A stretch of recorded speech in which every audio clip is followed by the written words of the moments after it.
Audio Jungle.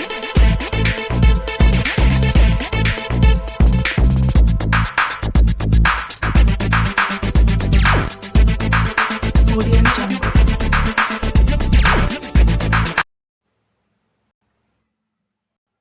Hai, Assalamualaikum dan selamat sejahtera semua. Apa khabar ya? Diharapkan semuanya berada dalam keadaan sihat sejahtera di rumah ya. Okey, bertemu kembali kita untuk PDPR 3.0 di bawah subjek Pendidikan Jasmani, Pendidikan Kesihatan tingkatan 3.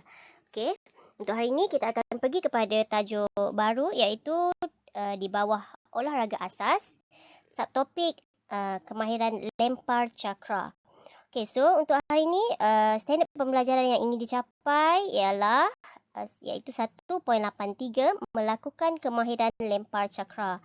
Namun disebabkan PDPR kita dapat melakukan, oleh itu kita kena pastilah kemahiran lempar cakra melalui video yang kita akan tonton sebentar lagi ya.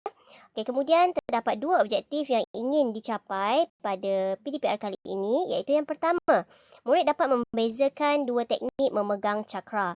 Okey, yang kedua, murid dapat menyatakan 4 fasa dalam kemahiran melempar cakra. So, saya harap semua murid dapat memberi fokus yang terbaik dalam PDPR kali ini dan semoga semuanya berjalan lancar. So, sebelum kita pergi dengan lebih terperinci, jomlah kita baca doa dahulu ya. Okey. Bismillahirrahmanirrahim. Allahumma aftah alaina hikmataka wansyur alaina min khazaini rahmatika ya arhamar rahimin. Rabbi shrah li sadri wa yassir li amri wahlul 'uqdatam min lisani yafqahu qawli. Amin. Okey, untuk paparan kedua kita akan pergi terus kepada apa itu sukan lempar cakra. So, kita tonton dahulu rekod dunia dalam sukan lempar cakra.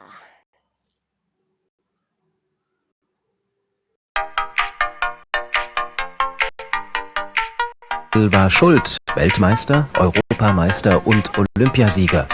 Sein Weltrekordwurf von 1986 hat noch heute Gültigkeit und Vorbildfunktion. Wenn wir im Team waren, haben wir uns als junge Athleten halt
Okey, semua dah tonton ya video tadi berkaitan catatan rekod dunia melempar cakra.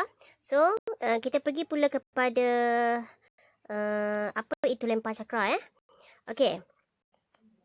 Yang pertamanya, lempar cakra ialah salah satu acara balingan dalam olahraga ataupun dikenali sebagai acara padang bukan acara balapan acara padang dalam olahraga Okey, murid dikendaki melempar cakra dari dalam sebuah bulatan yang berukuran lilit 2.5 meter. Sekejap lagi kita tengok gambar Okey, yang ketiga, lemparan yang sah ialah lemparan yang mendarat dalam sektor balingan dan atlet hanya meninggalkan bulatan lemparan melalui bahagian belakang setelah cakra mendarat. Okey, siapa yang pernah join lempar cakra dekat sekolah, dia tahulah undang-undang asas lempar cakra Selepas buat lemparan tu, kamu tak boleh keluar dari bulatan tu selagi cakra tu tak cecah tanah. Kemudian nak keluar pun tak boleh melalui garisan depan kena melalui bahagian belakang. Okey, setelah cakra mendarat. Okey, seterusnya kita pergi pada lempar cakra.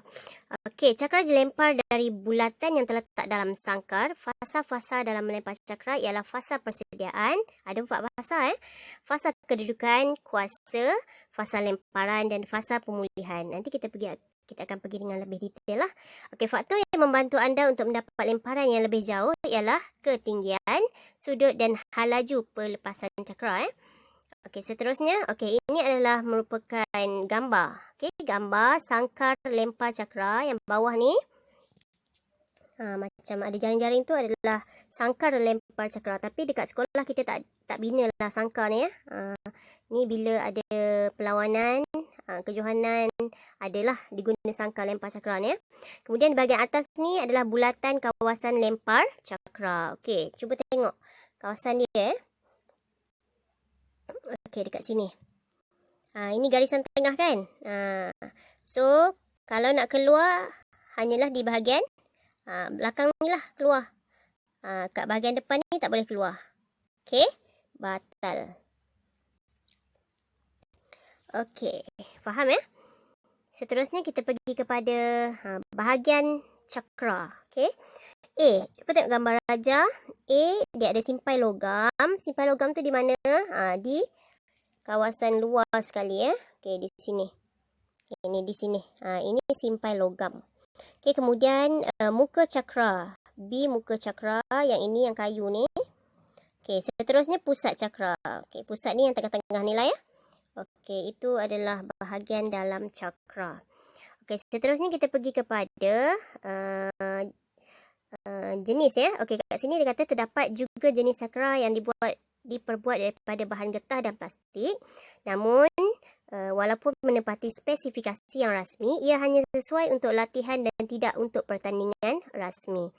Okey, cakra untuk acara lelaki beratnya ada 2 kilo, manakala untuk wanita adalah 1 kilogram. Ni dekat sekolah ni, kat store PJ ada nanti insyaAllah kalau kita dah boleh PJ, saya akan tunjukkan awak bagaimana nak main cakra. Kita bolehlah rasa melempar cakra tak ada lah macam ni, kita hanya boleh tunjuk melalui video kan. Okey, kita dah tonton bagaimana cara memegang cakra.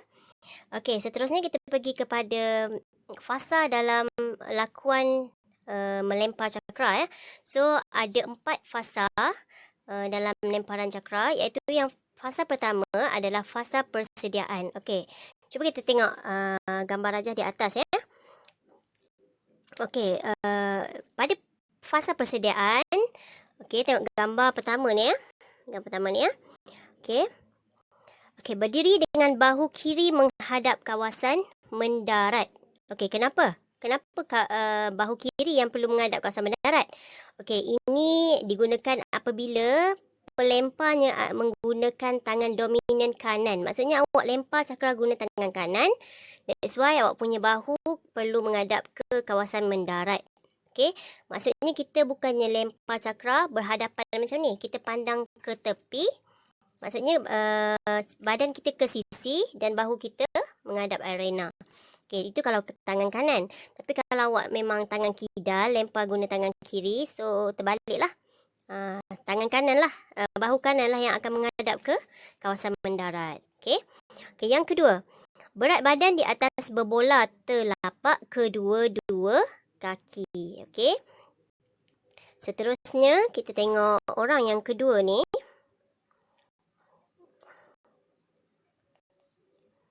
Okey, kejap. Kita tengok di sini Okey, untuk pelajar kedua ni Okey. Cakra diayun ke belakang sehingga cakra berada seberapa jauh ke belakang yang boleh. Lagi jauh, lagilah banyak daya yang akan awak dapat nanti Okey, seterusnya tubuh badan dikilas serentak dengan ayunan tangan. Okey, kaki dibuka seluas bahu dengan tumit kaki kanan selari dengan hujung jari kaki kiri. Okey, cuba tengok kat sini Okey, dia selari kat sini tumit kaki kanan. Tengok kaki kanan selari dengan hujung jari kaki kiri. Dia selarilah berada pada macam satu garisan kat situ Okey, ini fasa persediaan. Seterusnya, kenapa kat sini dia kata kaki dibuka seluas bahu? Memanglah janganlah terkangkang sangat ataupun janganlah rapat sangat, nanti tak balance lah Okey, seterusnya kita pergi kepada yang kedua, iaitu fasa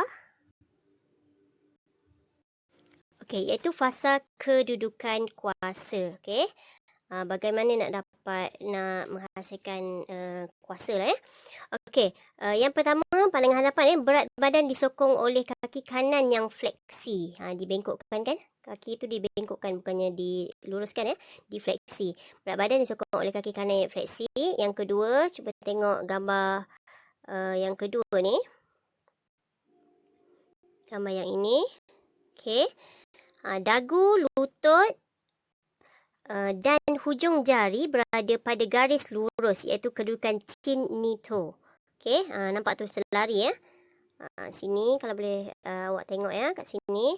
Sini selari dengan dagu, lutut dengan sini, tiga ni selari Okey, berada dalam keadaan lurus melalui pandangan sisi lah. Okey, itu adalah fasa kedudukan kuasa. Okey, seterusnya kita pergi ke fasa yang ketiga, iaitu fasa lemparan.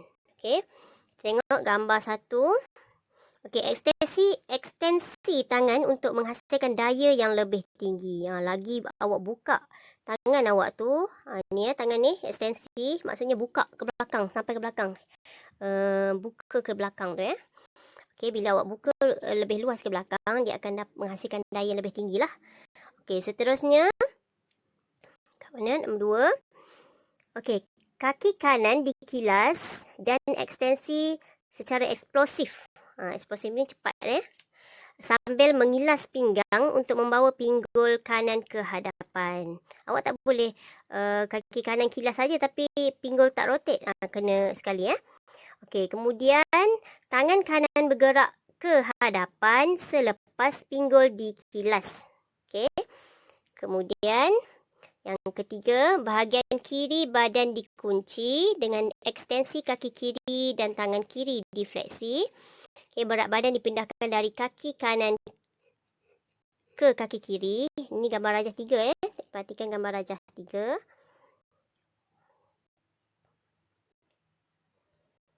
Okey. Perhatikan gambar rajah 3 ni Okey. Okey, kemudian bahagian kiri badan dikunci. Seterusnya, cakra dilepaskan pada paras bahu atau sedikit ke bawah. Okey.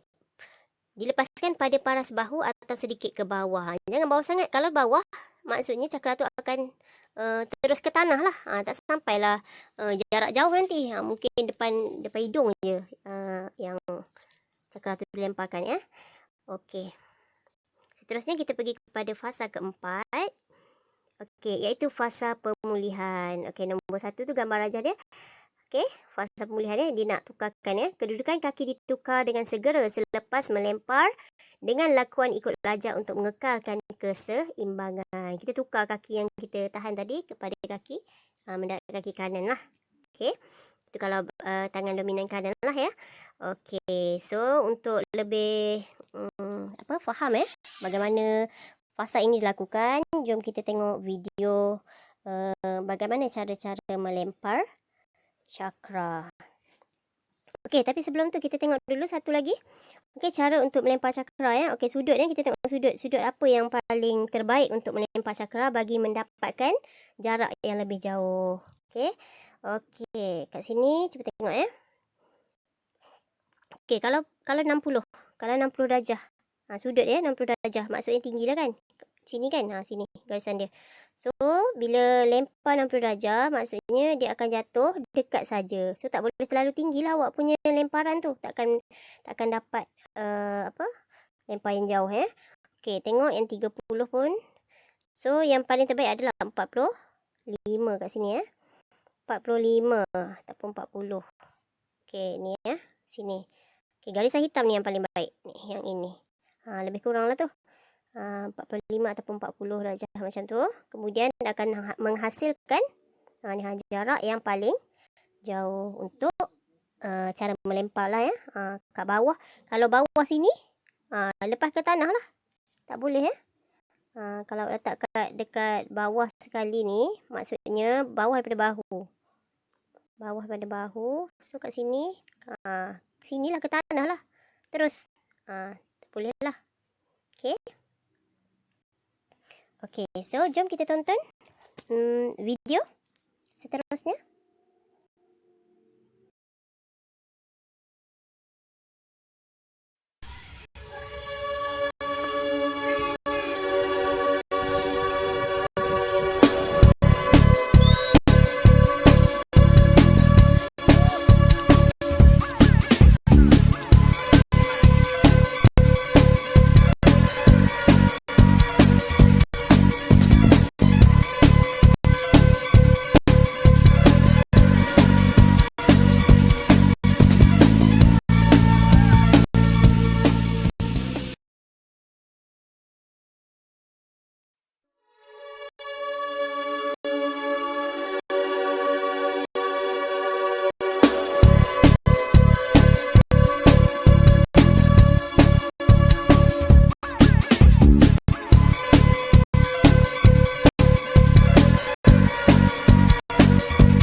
Another practical way to work on your release and grip with the hand is to bowl on the ground. So essentially, you're trying to get as many revolutions per second down across the grass. So rather than a wobbly discus, or a smooth discus. Another practical way to work on your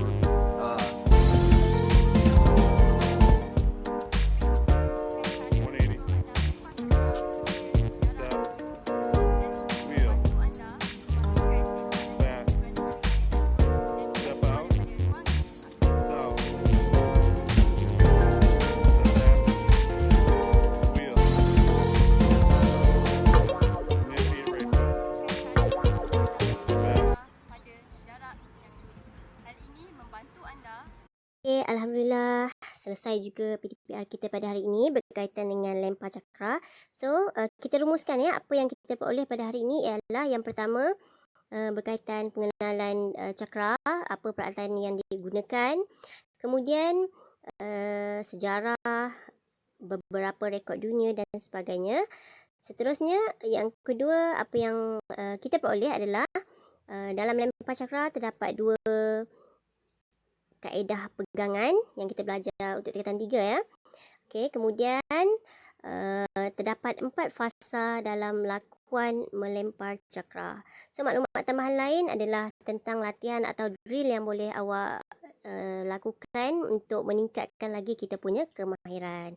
So dah habis PDPR ni, sila jawab kuis yang diberikan dalam tempoh masa sebelum jam 3 petang. Dan sila isikan maklumat kehadiran untuk hari ini. Okey, sekian saja untuk hari ini. Assalamualaikum warahmatullahi wabarakatuh. Jumpa lagi.